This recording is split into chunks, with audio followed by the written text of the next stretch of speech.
Hey yo, assalamu alaikum, welcome back to another video. In today's video, man, we got Legend of Winning, you know what I'm saying? Shout out to Legend of Winning Low.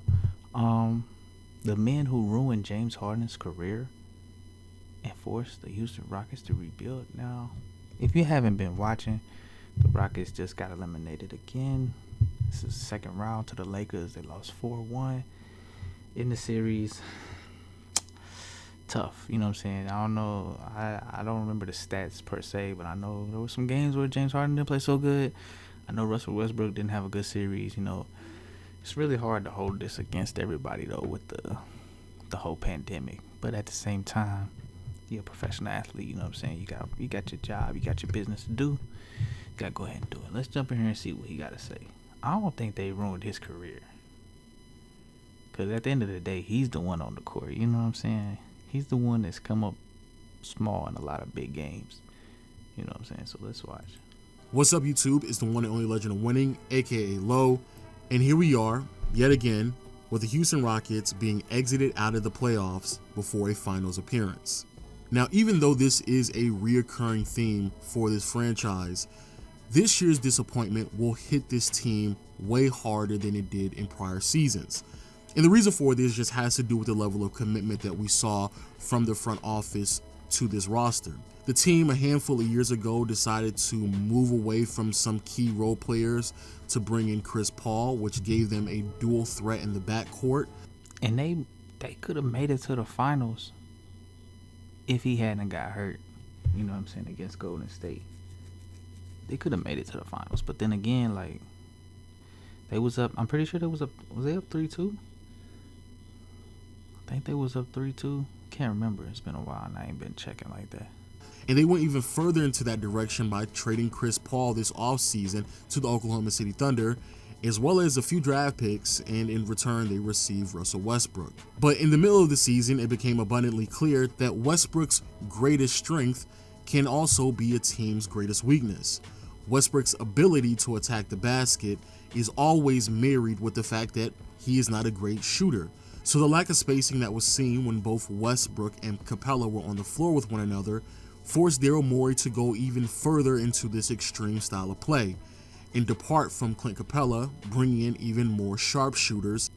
My thing is, why couldn't they have just, like, okay, take Clint Capella out the starting lineup, you know what I'm saying? I guess they had, like he said, trade for more sharpshooters, but they could have took Clint out the starting lineup or had Russ come off the bench, you know what I'm saying, and give yourself some versatility, you know what I'm saying? Like, they just got dominated by the Lakers because they couldn't rebound. And not only they could not rebound like that, but can't defend the basket.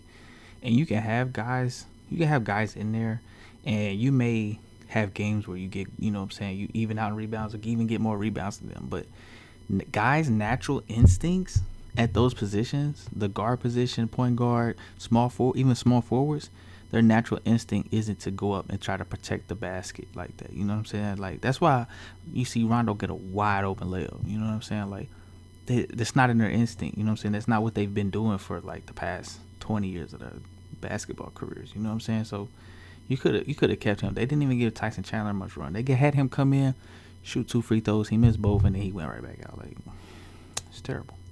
But more importantly, forcing this team to play in an unconventional way and go small. And the Lakers were the perfect team to test out the experiment. With the presence of Anthony Davis and also LeBron James, it was going to be extremely difficult to stop those two from entering the lane at will. But more importantly, could the Houston Rockets keep up a level of three-point shooting that would supersede the dominance of both Anthony Davis and LeBron, but also force the Lakers to make some adjustments that would go against their playing style? Well, the answer to that question became very clear by Game 3. And the Houston Rockets would inevitably lose a series in 5 games, which now has forced many people, including myself, to ask the question, what's next for Houston? And honestly, even though I don't want to be that guy, the obvious conclusion is to just trade everyone, because there's not really much that you can do. Trade everybody though? I think this video might have came out, or he might have finished this video before Mike D'Antoni stepped away. He didn't want to extend his contract. He walked away. So they're definitely gonna be getting a new coach, different playing style. I don't know if you trade everybody though. Do you trade everybody? Are we sure Harden is a can be your best player in a playoff series?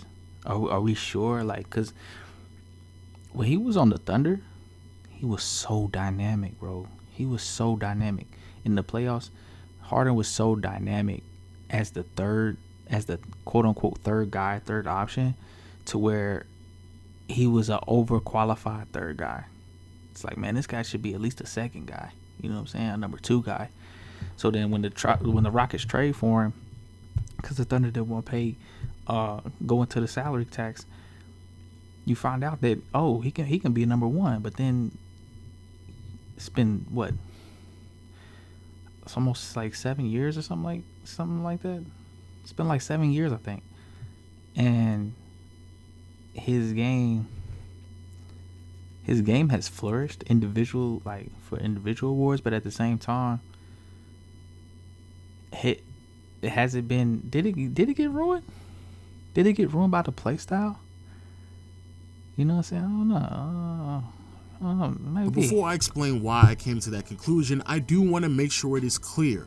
This idea that James Harden or Russell Westbrook yet again have to receive the lion's share of the blame is ridiculous. And if anyone has been watching what Houston has been doing over the past 3 to 5 years, you will completely understand that James Harden's ball dominance and the style of play that we've seen from Houston is just a symptom of a bigger problem. The thing is, no matter who's the ball handler, they're gonna have big stats. So stats, you shouldn't look at the stats. You know what I'm saying? The stats is gonna be the stats because he's gonna have the ball in his hand in that offense majority of the time. You know what I'm saying? So the stats are somewhat inflated. So I wouldn't pay too much. I'm not paying too much mind to that. I'm paying mind to the playoff games, how body language in the playoff games. What are you doing in the playoff games when your shot or your offense isn't going? You know what I'm saying? Are you setting other guys up? Are you playing better defense? Are you trying to crash the boards? Like, these are the things, man. Like, Harden feels like he's one of those players that if his offensive game isn't flowing, then like he's kind of out of it. Like, he's just like whatever. Like, chalk it up as an L and keep it moving. And that's, I don't know. Like, do you blow it up? What do you do? What do you do with James Harden, Russell Westbrook, and the rest of the Rockets? You know what I'm saying? Because if you blow this Rockets team up, you're gonna have to get so much in return. Because right now your team is so depleted of like a normal, what you would consider a normal roster. You know what I'm saying? It's so they doubled down on the small ball to where it's like they're gonna be, I don't know. It's like you can't come back from that, you know. And I think they traded a lot of their first round picks, so I don't know. They're gonna have to do something. But I'll touch upon that later on. Let me first explain to you why exactly the Houston Rockets really don't have any other choice but to blow it up. So first, some people believe that the Houston Rockets can just sign a player or two in free agency to make some adjustments and shake up the offense and revamp the style of play. That sounds nice, but the truth is that Houston doesn't have any more space on their payroll. Next year, the Houston Rockets already have $130 million committed to their payroll. Out of that $30 million, James Harden, Russell Westbrook, Robert Covington, and Eric Gordon take up roughly around $110 million. And on top of that, in this upcoming free agency class, there are not that many talented pieces. Sure, it would be nice to get a Marc Gasol, Serge Ibaka, or Paul Millsap, but the reality is, unless any of those players are willing to take a massive pay cut, there's no way that they can just sign on to the Houston Rockets as is. So All right. Obviously, the next line of thinking would be, what about trading a player? And even though that does sound nice as well, but if you look at the players, a lot of these pieces just don't have any value in the trade market. Austin Rivers and Ben McLemore are both on veteran minimums, making less than $3 million a year. A similar sentiment can be had for Daniel House, who is coming off a really good season, but only getting paid $3.7 million means that you're not going to get that much in return for him. Now moving on to the more impactful role players on his team. First you have PJ Tucker, who is going on 36 years old and is being paid less than $8 million a year. But to make it even worse, he's on the last year of his contract next year. So it's not like you're going to get that much value for a 36-year-old PJ Tucker who's only on 1 year left of his contract. If he's on 1 year, that means he's an expiring contract. So they could get somebody who's trying to dump a big contract. If I didn't catch what he said PJ Tucker's contract was, but if they can find somebody who wants to dump a contract, who's trying to like free up some salary space, then they could do that. And getting paid less than $8 million. Okay, less than $8 million. You're not gonna be able to find a big contract that's gonna be like that. That's just not how it is now. And then we move on to Eric Gordon, who is coming off of one of, if not the worst season of his career. Maybe, but he was injured all year, man. Y'all can't act like Eric Gordon don't be lighting it up, bro. He be lighting. When Eric Gordon is healthy and got his rhythm, like got some games under his belt to where he's like healthy, in rhythm, and doesn't have to worry about rehab. He can worry about improving his game. Like, bro, like Eric Gordon light it up, bro. If you put Eric Gordon on the Lakers, he's the third best player on that team. Already. Third best player on that team. Except for playoff Rondo. I will say that. Playoff Rondo. Shout out Rondo, man. You know what I'm saying? OG Boston Celtics, man. Except for playoff Rondo. But yeah, Eric Gordon, he would definitely be in crunch time, bro. You could throw Eric Gordon on any team, and he will be one of the top 3 or 4 players on that team. Facts. Will be 32 years old by December and is under contract until 2024 and is being overpaid every year for the remainder of his contract. With this whole pandemic, the salary cap is going to be really suspect. So this is going to be really hard on people's salary. But yo, if you could get Eric Gordon by trading some of your like expiring contracts, in case the Rockets want to rebuild, like trade an expiring contract, bro. If you pick him up and he's your like 4th or 5th best player, bro, like that's solid. That's a good move. That's a good pickup right there. And oh yeah, let's also not forget that Eric Gordon is injury prone and even dealt with injuries this year. And then you have Robert Covington, who honestly has the most value out of all of these role players. He's only 29 years old, but will be 30 around December, and is getting paid roughly around $12 to $13 million for the rest of his contract, which is only 2 years. So that's a manageable contract with very manageable money, and for a player who can be impactful for a lot of teams. Big trade piece right here, I guess. But you're not going to get that much for him. But again, that still begs the question, what exactly do you get for Covington? Because honestly, Robert Covington is the type of player that you would want on this team. Finding a 3-and-D player in today's league is extremely difficult, especially one that is either consistent on the three-point line or can be healthy enough to give you some productivity in late postseason runs, which basically leaves us with Russell Westbrook and James Harden. Do you break up the Brody and the Beard? Do you not? Okay, this is my thing. We'd be such recency bias. You know what I'm saying? To start the season off, it sucks because I can't really remember too well. But start the season off, Russell, the Rockets weren't playing that good. But then Russell started going crazy, and everybody was like, Russell Westbrook is the best player on this team. Russell Westbrook is the most important player on this team. And everybody was praising Westbrook, bro. And then you have some bad games, or, you come out of a pandemic and you know what I'm saying, he's already not a shooter like that. So for him to struggle shooting isn't a surprise, you know what I'm saying? But he's confident enough to keep shooting, you know what I'm saying? Which you kind of need that, you know what I'm saying? Especially when their play style was what it was, you know what I'm saying? So I don't know. I don't think I'll break up. I don't think I trade Westbrook or James until after I decide with the organization. Like if I'm the GM, like I gotta decide what are we doing? Like, are we gonna try to get a different coach, make some moves, build a different roster for a different offense, different play style, and keep these two guys as our best two players? Or are we gonna Sam Hinkie blow this up? Is this gonna be are we Sam Hinkie in this? Would you trade if you're the Rockets, would you trade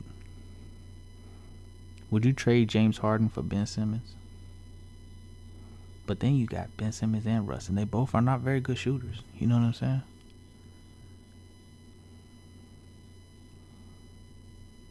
Interesting. Now, of course, if you are someone who believes that they should just revamp the offense, trading Harden is completely off the board. So when it comes to Russell Westbrook, you have to really ask the question, how valuable is Westbrook in the trading market? How come they couldn't? My thing is, I would let another coach come in. Get a coach who you know is not only established in the league, but has the respect of the players and can have them play in a different way that they've been accustomed to. You know what I'm saying? Like, get Harden on some off-ball stuff. You know what I'm saying? Get Russ in some pick and rolls, or just change it up. You know what I'm saying? Like, don't just have Harden ISO at the top of the key. Like, that play style kind of makes him more lazy. You know what I'm saying? Like, having him more active on the court, it might be better for him. You know what I'm saying? Now, I'm not going to sit here and make an argument that Westbrook has an unmovable contract, because after last offseason, with the amount of players that were moved, honestly, I don't really know what an unmovable contract is anymore. But when it comes... Probably like John Wall's contract. That's probably unmovable. Just because he ain't played in 2 years, man. John Wall's cold when he's right, when he's healthy, when he's together. But he ain't played in 2 years. He's got a huge contract, bro. That's going to be... who's going to trade for a guy who ain't played in 2 years? You know how different life was 2 years ago, 2018.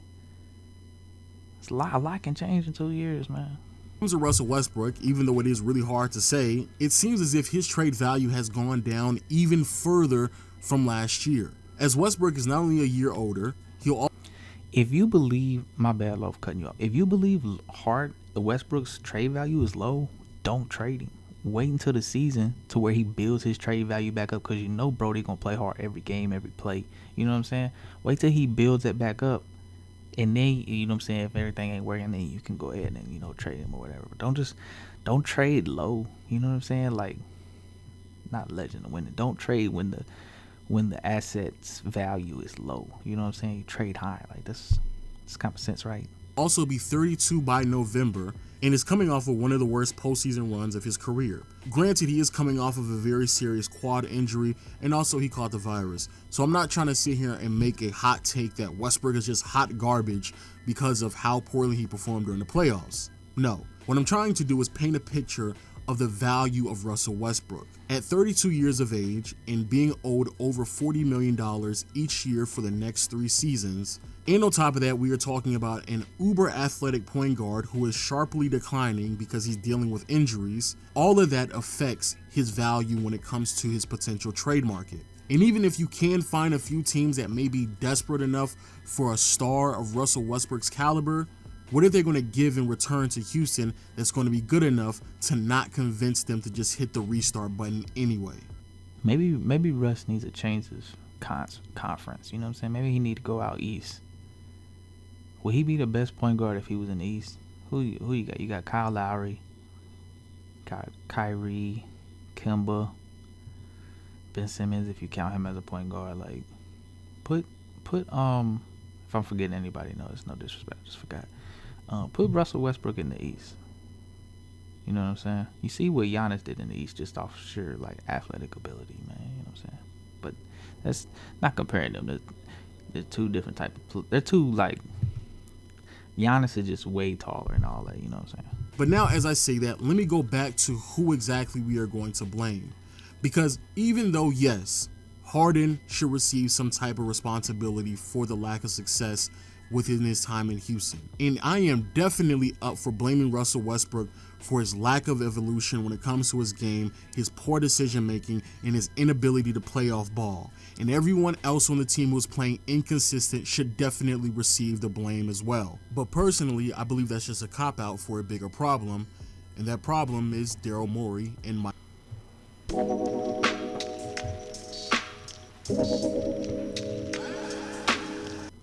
D'Antoni. So first, when it comes to Mike D'Antoni, when are we going to have this conversation about D'Antoni and his lack of adjustments and his inability to make any deep postseason runs, despite the fact that he has coached some of the most talented teams in the past 15 years? Yes, James Harden has to play better. But if Kemba Walker is struggling from the field and can't get a good look off of pick and roll action, do you really believe Brad Stevens is going to keep running the same pick and roll action with Kemba Walker? No. He's going to run something different. He's going to make the adjustments. He's going to give Jason Tatum the ball on the wing, ISO him out, post up. He's going to run some floppy for Jaylen Brown. He's going to run some post plays or get some action in the post with Daniel Theis. It's going to be more than just the same thing over and over and over again. And the same thing can be said about Eric Spoelstra. The same thing can be said about Greg Popovich. The same thing can be said about Phil Jackson. The same thing can be said about most coaches in the league. They make adjustments when their star player is struggling. But for whatever reason, we just don't see that with Mike D'Antoni. And this It's true. doesn't even address the lack of attention that Mike D'Antoni gives to the defensive end of the floor as well. None. And so because of this, again, it now becomes a symptom that Harden plays poorly. Could this be? We always talk about players like, can this guy be your main player? Can he be your number one player on a championship team? You know what I'm saying? Do we ever say that about coaches? Can he be your head coach on a championship team? If you put Mike D'Antoni as an assistant on the Spurs, oh my goodness, be crazy, right? Because you would have his offensive genius, but you also have Popovich. You know what I'm saying? So it's like you also have that head coach to do other things that Mike D'Antoni obviously lacks. Like everybody lacks something, but you know what I'm saying? So maybe it's him not being a head coach, a championship head coach caliber. You know what I'm saying? Yes, Harden has bad series, but so does every star in NBA history. That's true, but Harden has way more bad series than he does good series. Some of Harden's best series have come when he was on the Thunder. Like, you know what I'm saying? Like, as far as like, I'm pretty sure he's put up way better stats on the Houston Rockets and stuff like that. But as far as being like, oh my God, what are we gonna do about Harden? And a part of that is because they had to focus in on KD. They had to focus in on Russ. I get that, but at the same time, I just felt like his game was so much more unpredictable, and that could be, you know what I'm saying, Mike D'Antoni's influence to, you know what I'm saying, have him be such a tunnel vision player. You know what I'm saying? I don't know. The difference is that their coach has the ability to identify that their player is having an off night, so they have to make a change so their bad performances isn't that impactful to the team's success. But when you lack that type of depth and complexity to your offense, all of the pressure is constantly put on the primary ball handler in Steve Nash or now James Harden to play perfect basketball almost every single night. And that is completely unrealistic. Now, some people may say, oh, well, just fire Mike D'Antoni. But see, now that brings us to the other problem, and that's Daryl Morey. Because yes, technically speaking, you can't just fire Mike D'Antoni and bring in someone like Nate McMillan or Mark Jackson, or whoever you want to bring in to bring a little bit more adjustments, complexity to the offense, and depth to Harden's game in particular. However, what exactly is that going to do when the roster is made up the way that it is right now? See, the problem isn't just that the team doesn't make adjustments under Mike D'Antoni, but the bigger problem is that they don't even have the personnel to make said adjustments. Daryl Morey has purposefully acquired players who are specialists, who can only do one or two things. So no, you can't just sit there and say, hey, let PJ Tucker run some post-up plays. That's not how this works. So unfortunately, it's not as simple as, oh, just get a new coach and then just change up the offense, because you would have to change up the personnel. You have to go get other players who are versatile enough to make those adjustments. You have to go and change the entire roster if you want to receive the true potential of those adjustments that will be made in game from a new coach. And even for the people out there who want to make the argument that James Harden, if he really wanted a change, he would have demanded a change, and he's the reason why Chris Paul isn't there anymore, and he's the one who got into a back and forth with Kevin McHale, and he's the one who wanted Dwight Howard gone. All of that may be true, but guess what? James Harden is not the general manager. The same way that Kobe wanted Shaq gone and Shaq wanted Kobe gone, the GM and the brain trust of the Lakers looked both of them in their eyes and told them to figure it out with one another. Allegedly, LeBron James went to Pat Riley and told him, hey, I want Eric Spoelstra gone. You know what Pat Riley told LeBron James? He's your head coach. Figure it out. Even Michael Jordan was upset about a lot of the decisions that were made in Chicago, but he was still told to figure it out. What picture is this? Michael Jordan and Phil Jackson looking eye to eye. Ain't Phil Jackson like 6'10", 6'11"? He must be like leaning up against the bench or something like that. Stars have demanded things throughout NBA history. That does not mean you all of a sudden drop everything that you're doing just to do what James Harden says he wants to be done for the team. That's not how that works, and it takes responsibility away from the general manager. But please let me know what you think about the video in the comment section below. Make sure you hit the subscribe button and notification bell, because I will be uploading more often on this channel over the next upcoming weeks, especially since the postseason is in full effect. And also make sure you click all the links in the description. Follow me on Twitter. I feel like he only approached the Mike D'Antoni, what's his name, Daryl Morey part at the end, which is the basis of his whole video. Like, the man who ruined James Harden's career, allegedly, Mike D'Antoni. Mike D'Antoni's play style is very hit or miss. As far as hit, you're gonna win a lot of games, you're gonna have a lot of nice stats, but it's also miss because you looks like you're not gonna win in the playoffs. You're not gonna win a championship. You know what I'm saying? As far as Daryl Morey, you can't say Daryl Morey's a bad GM, because he's the reason they have James Harden in the first place, for one. For two, he hired Mike D'Antoni to take his best player to the next level, James Harden, right? Okay, did that. Became an MVP. Stats went crazy. They started winning. Games. They was already winning games, but they became more of a household name. And a similar struggle that D'Antoni has had is playoff success, and that's what, that's where the Rockets ended up. So for Daryl Morey, it's like, okay, my head coach has this type of play style. My best player is playing into this play style. How can I assist them in becoming the best that they can be? You know what I'm saying?